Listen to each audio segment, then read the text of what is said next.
नमस्कार। कभी सोचा है कि भारत के दिल में यानी मध्य प्रदेश में एक ऐसा कोना भी है जहां वक्त जैसे ठहर सा गया हो। आज हम एक ऐसे ही सफर पर निकल रहे हैं, मध्य प्रदेश की उन अद्भुत जनजातियों की दुनिया में जो सचमुच एक जीते जागते म्यूजियम की तरह हैं, जहां सदियों पुरानी परंपराएं आज भी सांस लेती हैं। जरा सोचिए, एक सरकारी दस्तावेज, एक सेंसस रिपोर्ट और उसमें किसी समुदाय के लिए लिखा हो जंगलियों के भी जंगली। ये सुनने में ही कितना नाटकीय और रहस्यमयी लगता है ना। ये बात है 1981 की जनगणना की, और ये विवरण एक बहुत ही खास दुनिया से कटी हुई जनजाति के लिए इस्तेमाल हुआ था। तो सवाल उठता है कि भाई आखिर कौन थे ये लोग, और ये चौंकाने वाला विवरण उनकी दुनिया के बारे में कौन से राज खोलता है। चलिए आज इसी पहेली को सुलझाते हैं। तो ये रहा हमारी आज की खोज का रोड मैप। हम अपनी यात्रा एक रहस्यमयी डूबी हुई घाटी से शुरू करेंगे, फिर मध्य प्रदेश की जनजातीय धड़कन को महसूस करेंगे। हम देखेंगे कि वो कैसे प्रकृति के साथ एक होकर जीते हैं, उनके जीवन, प्रेम और वंश के ताने बाने को समझेंगे, उनकी कला और पूर्वजों की गूंज सुनेंगे, और आखिर में ये जानने की कोशिश करेंगे कि आज की दुनिया में उनकी विरासत का क्या महत्व है। तो चलिए कहानी भी शुरुआत करते हैं उसी रहस्यमयी जनजाति से जिन्हें जंगलियों के भी जंगली कहा गया था। ये हैं भारिया जनजाति, और ये एक ऐसी अद्भुत घाटी के संरक्षक हैं जो सदियों से दुनिया की नजरों से ओझल रही है। जरा इस जगह की कल्पना कीजिए, घोड़े की नाल के जैसी एक घाटी जो इतनी गहरी है, 1200 फीट से भी ज्यादा, कि सूरज भी यहां देर से झांकता है और जल्दी चला जाता है। बाहरी दुनिया से ये जो अलगाव है ना, इसने इस जगह को एक टाइम कैप्सूल बना दिया, जिसने एक अनूठी संस्कृति को सदियों तक बचाए रखा। ये सिर्फ एक घाटी नहीं है, ये अपने आप में एक अलग ही दुनिया है। अच्छा, अब इनके समाज की दो खास बातें देखिए। इनकी बस्तियों को ढाना कहते हैं, और एक बहुत ही दिलचस्प चीज है रंगबंग। ये एक तरह का यूथ क्लब या डॉर्मिटरी है, जहां नौजवान अपनी परंपराएं, सामाजिक जिम्मेदारियां और जिंदगी के तौर तरीके सीखते हैं। मतलब ये उनकी पढ़ाई लिखाई और समाजीकरण का एक अहम केंद्र है। चलिए अब पातालकोट की उस गहरी घाटी से बाहर निकलते हैं और पूरे मध्य प्रदेश पर एक नजर डालते हैं। इसे भारत का ट्राइबल हार्टलैंड या जनजातीय हृदय यूं ही नहीं कहते। यहाँ 40 से भी ज्यादा अलग अलग जनजातियां रहती हैं, जो इसे देश का सबसे ज्यादा जनजातीय विविधता वाला राज्य बनाती हैं। अगर यहाँ की आबादी को देखें तो भील जनजाति सबसे बड़ी है, मतलब कुल जनजातीय आबादी का एक बहुत बड़ा हिस्सा। उनके बाद आते हैं गोंड और फिर कोल जनजाति, और यही शानदार विविधता इस राज्य की सांस्कृतिक दौलत की असली चाबी है। अब जरा ये समझने की कोशिश करते हैं कि इन जनजातियों का प्रकृति के साथ रिश्ता कितना गहरा है, कितना ऑर्गेनिक है। देखिए, उनके लिए जंगल सिर्फ एक जगह नहीं है, ये उनका घर है, उनकी जिंदगी है। उनका जीवन जंगल से अलग नहीं, बल्कि उसी का एक हिस्सा है। मिलिए भूमिका से, ये सिर्फ एक पारंपरिक वैद्य नहीं है, ये समुदाय की जान है। एक तरह से ये प्रकृति की जीती जागती फार्मेसी के रखवाले हैं। इनका ज्ञान किताबों से नहीं आता, बल्कि जंगल में बीते सालों और पीढ़ियों से मिले ज्ञान से आता है। और जरा ये आंकड़ा देखिए, 300 से भी ज्यादा। सोचिए, इतने औषधीय पौधों की जानकारी रखते हैं ये पारंपरिक वैद्य।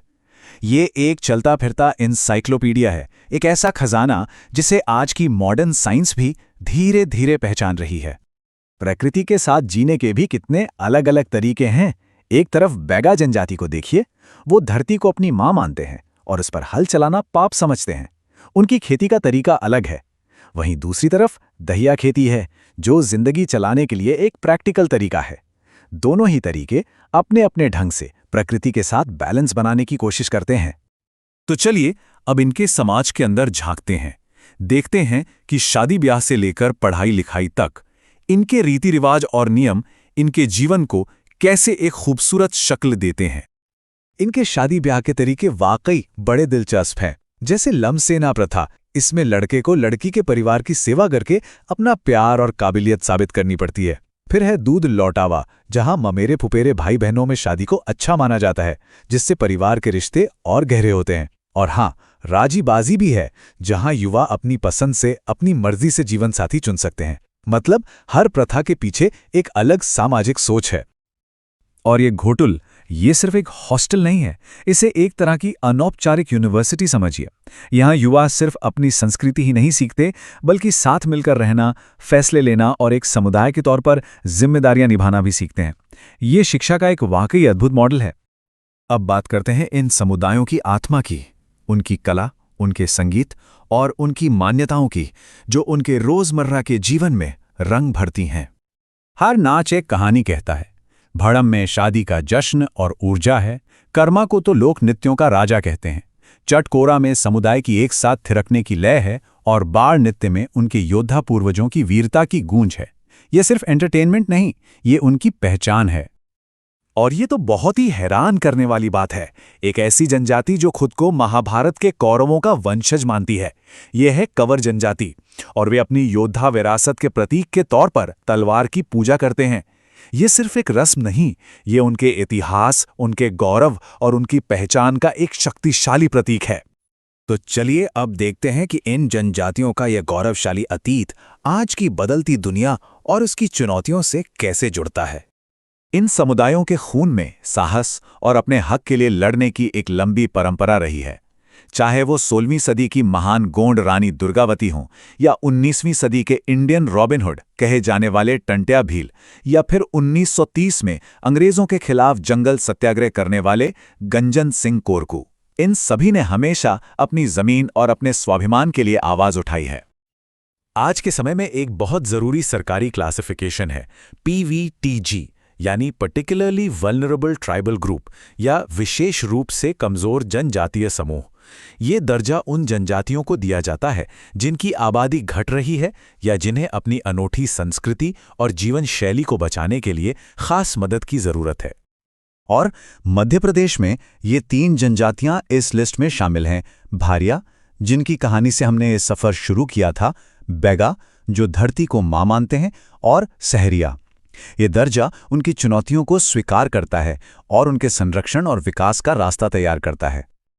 और आखिर में हम इस सवाल पर आके रुकते हैं, आज की इस भाग-दौड़ भरी आधुनिक दुनिया में क्या इन प्राचीन संस्कृतियों से कुछ सीखा जा सकता है?